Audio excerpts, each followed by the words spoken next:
Hello नमस्कार, हार्दिक स्वागत छ सम्पूर्णलाई मेरो फेसबुक प्रोफाइलमा। आज असार 15 गते अर्थात् धान दिवस, विश्व धान दिवसको दिन हामीले बेङ्गलोरमा बसेर भए पनि आफ्ना रुममा नभए पनि यहाँ शालिका रुममा आएर विशेष खाजा परिकार दही, चिउरा, पराठा, उत्तापा, डोसा जति सबै बनाएर खाने प्रक्रिया छ। लगभग यता देख्नुहोस् त, यता आइसकेको छ हाम्रो यो दही। यहाँ हामीले दही रेडी गरिसकेका छौँ होइन। यहाँ यो दही रेडी गरेका छौँ। यताबाट यसलाई लगाउनु त। दही रेडी गरिसकेका छौँ, चिउरा छ, पराठा छ, अरू बाँकी मासु आउँदैछ पछाडिबाट। यहाँ सम्पूर्ण हुनुहुन्छ, जेठा दाजु हुनुहुन्छ, दाजु हुनुहुन्छ, महिला हाम्रो भाइ हुनुहुन्छ। यहाँ एउटा अब यो छ पितृहरू सबै छन्।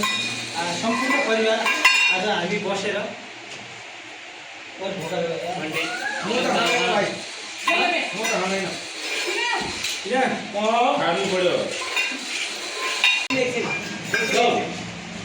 हामी जाउँ। अब यो चाहिँ अब यो खाना परिकारहरू बहुत प्यार है भनेपछि चिउरा खाँदैन म त्यो उनीहरूले बटको पनि दही हालेपछि नाम खाउँला दही हाल्ने, चिउरा खाने हो। चिउरासँग दही मिठो हुन्छ। अझै बरु अझै घाम हालेर कहिले पनि पति हुँदैन दही। आफू मगिन बटको पनि हालेपछि नाम साबुन बरु चिउरा क्या तपाईँलाई कति हुनुभयो त? यहाँ घामा दिन दही सबैलाई कति हुँदैन, एकजना मात्रै कति हुँदो रहेछ। यहाँ विशेष फोकस गरौँ उहाँलाई।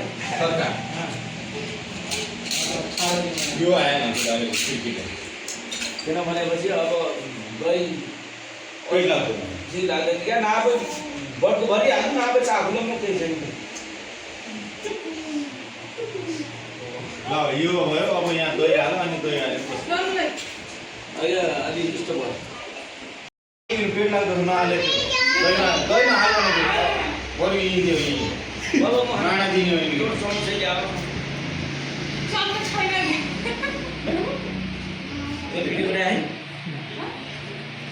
मैले दही खाने भन्दा हालेर नापे चाख्छु म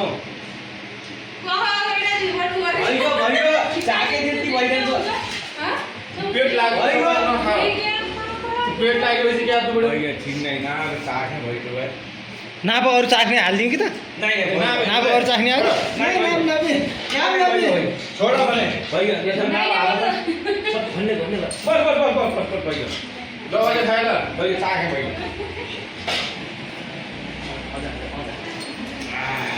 नाम चिउरा पनि खाएला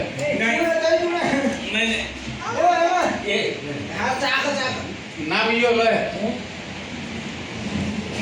भइगयो यहाँ अरू पनि छ हजुरको स्वागतको लागि।